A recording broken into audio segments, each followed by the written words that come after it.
Hey YouTube, Mark Kaufman here, and today I'm going to be making the second part of my YouTube video regarding the criticisms I have for Victorinox knives.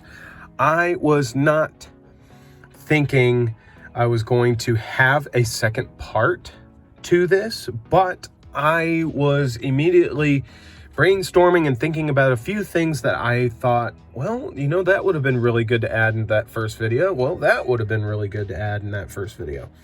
So I'm going to add it here in a second part. So the second part to this is probably going to be focusing on two things. Okay, it's going to be a customization option and a custom option. Okay, so hear me out. The customization option would be, now Victorinox has these limited editions for each year, and they started in 2015 with different varieties of colors. They've now introduced the classic in almost any color you would want. I mean, really, they have a ton of options color-wise, but why not bring that forth in all of the Pioneer lines? I would buy this in a heartbeat if I could get like a lime green, or if I could get even like a lemon yellow or a sky blue that doesn't have a date on it. I would love that. And the other thing that would be really cool is if you could customize the co-color on the shield. So you could do like your favorite sports team or your college colors, or even maybe your favorite colors. And that would be so cool to see that across the line. I mean, imagine being able to get a secretary. Now, this one here is a discontinued model, but imagine being able to get this, but in like a purple.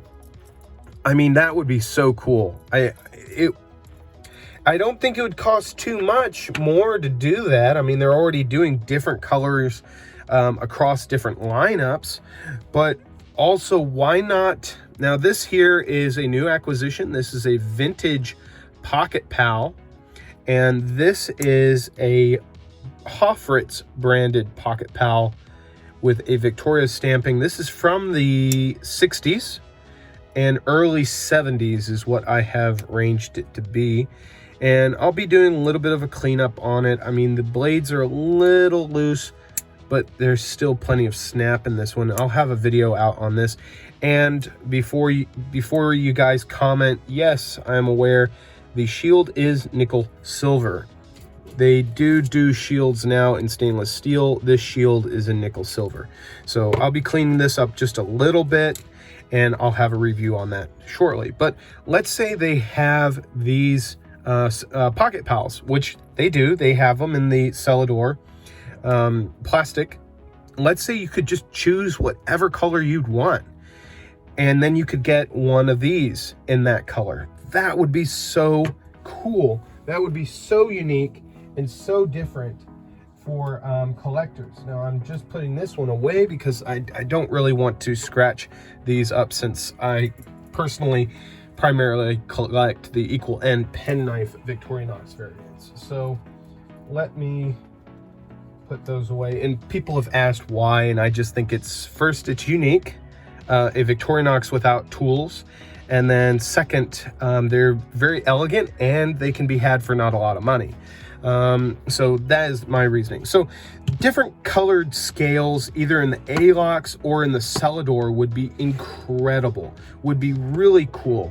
And then also the idea of being able to do that in their 111 millimeter line. Now, in their 111 millimeter line, they have models that have black and red or orange rubberized scales for grip.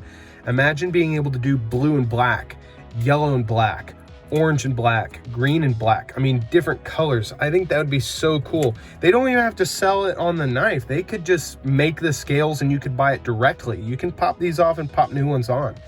I think that would be so cool. The other thing that I think would be so cool, and I'm going to grab this Victorinox because one of my viewers really didn't like it, and I'm going to have a video coming out on this one and why it's one of the best. that you could probably go out and get. So that's coming. But let's say you want to customize your Victorinox. Now, there are plenty of custom builders that will take a inline Phillips and then add scissors and then have a file and then the 2 knives, or even scrap the knife and add the can opener.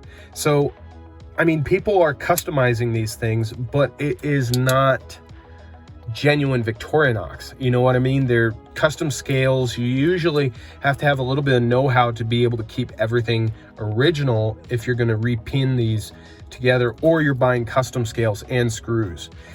Imagine if Victorinox, and they would have to build a completely new factory. I know sometimes these ideas, they're just like, well, that wouldn't work. That would increase the price or this and that.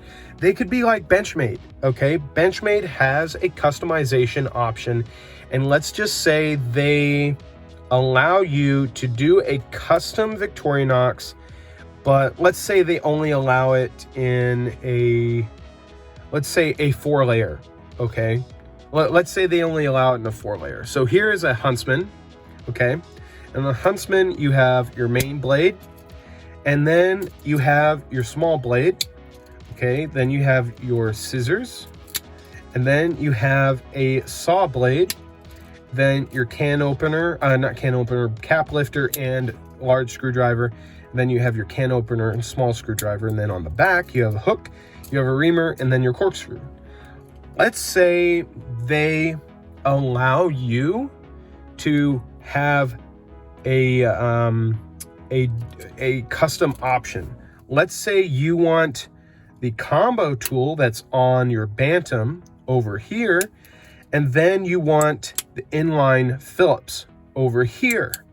And then you kind of can customize it based on a 4-piece frame.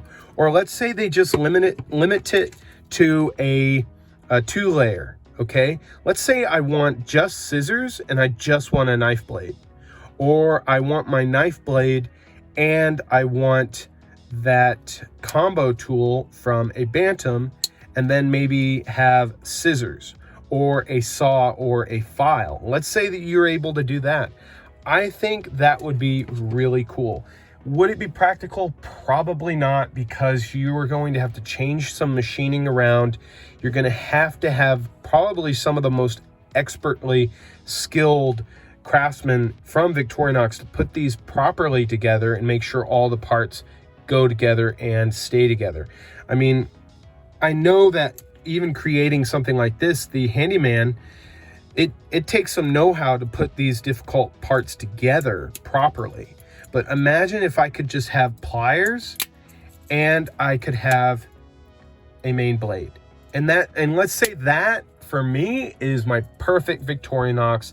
And then on the back end, I have my corkscrew. Let's say that is perfect for me. That would be an awesome market for it. And I think that would be really cool.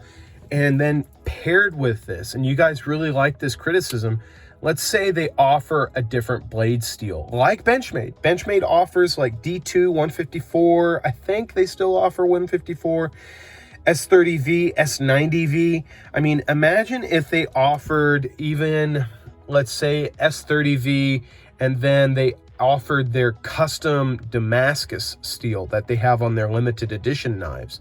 Now, that's probably going to boost the price up to probably $180, just add that.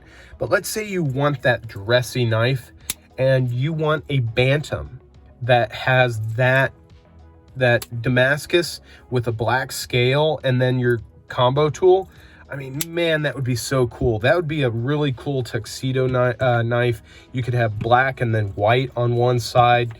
I mean, it would be endless on what people could create, and that would be so cool if Victorinox allowed that to happen. So this is just my second part to this. I think I'm going to conclude it here because it could go on and on and on with what they could do, but that's where I'm going to end it. So I hope you guys like this little criticism and idea and run through of what they could possibly do. Will they do it? I don't think so. They're not listening to me. I'm just some schmuck on the internet. So till the next video, I'll talk to you later. Bye-bye.